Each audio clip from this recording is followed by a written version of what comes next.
Thinking of implementing a drone program in your entity?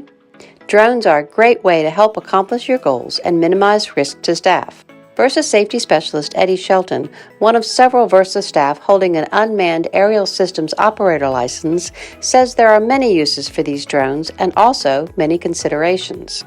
So what we see members using drones for really is a whole wide variety of things. With police and fire, it's stuff like locating a person, locating a hotspot for fires. But even in just a town in general, we see members using it in a way to document events that are happening, such as festivals, parades, as well as inspections on their buildings, such as water towers, roof inspections, with the idea being if we can avoid putting a person in a harmful situation, it makes the job a lot safer for your employees. The first step is designating the responsible drone operator for your entity. One of the things that is kind of a common misconception because they're so widely available is that you can just purchase a drone and go fly it. If you're flying for work, however, such as our members, you are required to be licensed through the Federal Aviation Administration with a pilot's license. Once you've selected who your operator is going to be, it's important to understand that they do have to go through the FAA licensing test.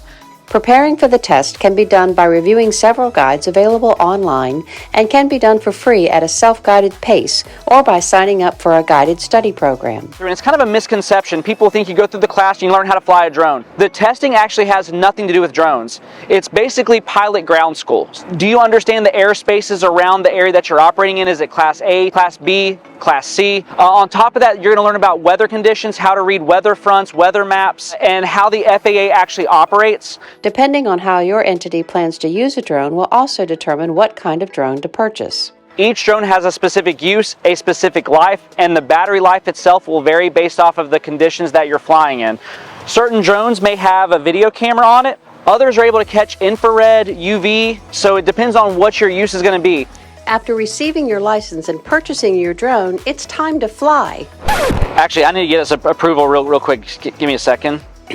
It's time to fly. We're approved. As a pilot, before you start operating, one of the things they're going to ask you to do is a pre-flight inspection. That's going to include looking at your drone to make sure that your drone is in good working order.